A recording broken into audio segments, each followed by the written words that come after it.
So, today we're going to dive into a presidential directive that's all about overhauling the US government's massive rule book. It's called Executive Order 142067, and in the next few minutes, we're going to break down what it's all about, who's involved, and why it's happening in the first place. Right at the top, in Section 1, you get this one sentence that really says it all. The core philosophy here is that the government shouldn't be in the business of picking winners and losers in the market. This single idea, it's the engine driving this entire review process we're about to explore. So, what does this order actually do? Well, you can think of it like this. It's basically a massive government-wide rule check. It's tasking federal agencies with taking a hard look in the mirror at their own regulations. And look, the goal here is super specific. This isn't just about putting rules for the sake of it.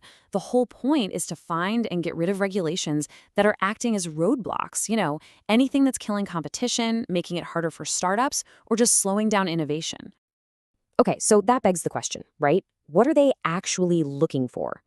The order zeroes in on this very specific type of rule it calls anti-competitive. Let's break down what that really means.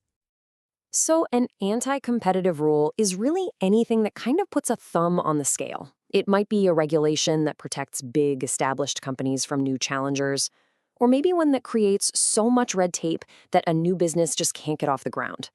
The whole idea here is to create a more level playing field for everyone. And the order even gives them a checklist. In Section 3A, it tells agency heads exactly what to hunt for. They're looking for rules that help create monopolies or use complicated licensing to keep competitors out or make it tough for smaller companies to even bid on government contracts. It's a pretty thorough list of things that can squash competition. All right, so a plan is one thing, but how do you actually make it happen? An order is just paper, right? Well, this executive order lays out a very specific, and I mean very fast-paced action plan to get things done.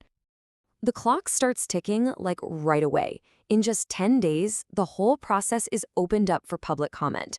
Then, by day 70, every single agency has to turn in its homework, a list of those potentially anti-competitive rules. After that, a final master list gets created and sent up the chain for action. This is not a slow, drawn-out process. It's designed to move fast. So, who's doing what? First up, you've got the heads of each agency. They're the ones digging through their own rules. Their lists then go to the chairman of the Federal Trade Commission, the FTC. The FTC acts as the central hub, gathering all those lists and the public's input into one big master list.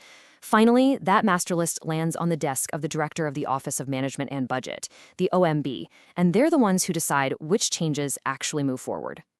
And hey, remember we mentioned that public input phase? Well, this number, 40, that's how long it lasts. The public, and that means anyone, from you and me to businesses and industry groups, gets a 40-day window to send in their own suggestions on which rules they think are hurting competition. All that feedback gets sent to the right agencies to be considered. Okay, so we've covered the what, the who, and the how. But let's pull back from the details for a second. Let's look at the big picture here. Why does any of this really matter? What's the ultimate goal of this whole government-wide exercise? And it all comes back to that core idea from the very beginning, right there in Section 1. All of these steps, the reviews, the lists, the tight deadlines, they're all part of a bigger strategy. The fundamental belief here is that by clearing out these unnecessary, anti-competitive rules, you can unlock more innovation, more entrepreneurship, and, at the end of the day, a stronger economy. So that's really the big question we're left with, isn't it? We've walked through the process that's laid out in the order, but the final outcome, well, that's the story that's still unfolding. When you think about just how many federal regulations there are, a review this big could have some major ripple effects. It's definitely something to think about as this all plays out. Thanks for joining us for this explainer.